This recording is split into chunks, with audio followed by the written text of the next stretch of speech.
Hello and welcome to Tantrum House Studio Awesome. I'm Katie. And I'm Ryan. And in this video, we'll be talking about Wreckland Run from Renegade Games.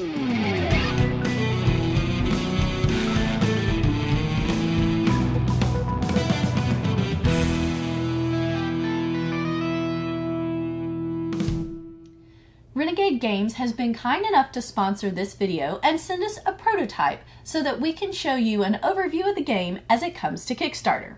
Let's take a look. Wreckland Run is a solo game in which players pick a driver and a vehicle and try to survive a journey through a post-apocalyptic wasteland. Throughout the game, the player will be strapping on new equipment to their vehicle to have a better chance of surviving. Each vehicle also has a few parts already printed on them that can be upgraded with 3 upgrades that correspond to that vehicle. The game consists of a campaign of 7 chapters with their own story and specific setup instructions. Each chapter has additional cards that get added to the game, as well as a unique boss to encounter. Each chapter has 3 rounds and are divided into Wreckage and Run phases. During the Wreckage phase, the player draws part cards and then rolls dice to try to purchase them. If the player can fulfill the build requirements of the card, they can add that card onto their vehicle in any of the 8 exterior slots that are not destroyed. If they can't gain any cards, they can discard one of the parts cards to re-roll their dice. And during this phase, dice can also be spent to repair their vehicle. The player may use scrap cards they've gained in place of dice, or any of the red dice. But if the red dice are used, they have to roll to see if they take a penalty from the boss chart. Once the player is done with the Wreckage phase, they draw enemies to face in the Run phase.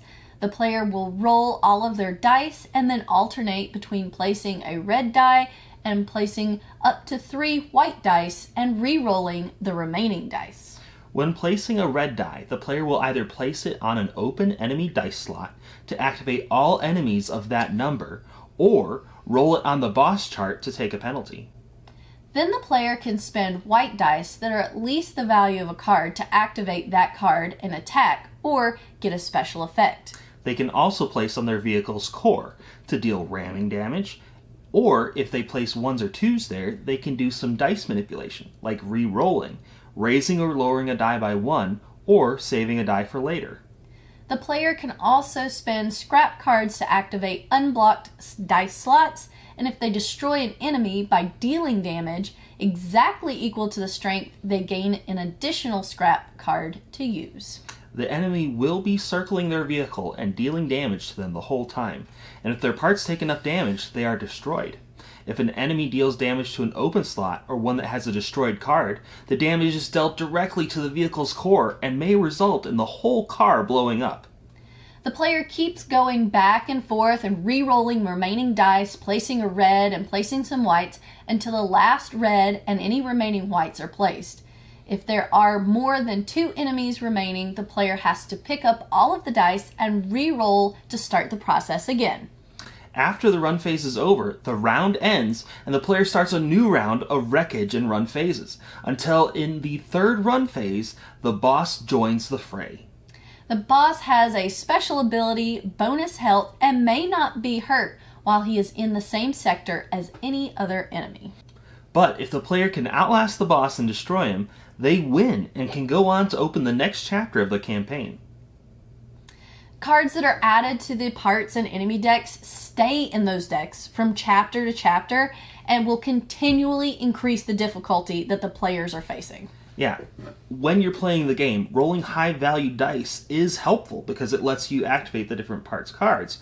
But specific dice values are also important because you can use a die with the card's matching value to completely heal the card's damage in the Wreckage phase, or get a bonus effect in the Run phase. Yeah, and there are a lot of those like fairly low rolls, which is good for Ryan because he does a lot of low rolling. So those cards where you need an exact 2 or an exact 3 to get the special bonuses, Ryan's all over that.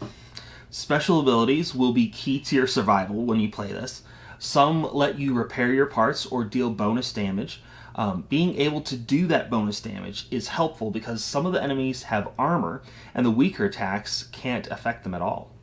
Yeah, and ramming is going to let you do damage equal to the number of spike panels that you have in a sector, but it also lets you move the enemy in the direction of your choice, which is super helpful when you need to isolate the boss. Yeah, and there's some special abilities that also let you maneuver the enemies around from sector to sector. Some attacks also don't just attack one person, but deal damage spread out across all enemies, or if it's coming to you, all the parts in that sector. So if you can manipulate the enemies, their position well, it will help you maximize the effect of those damage-dealing cards. Yeah, so if this sounds like it was interesting to you, please check out Wreckland Run on Kickstarter. And be sure to stay tuned to our channel for more board gaming overviews like this one.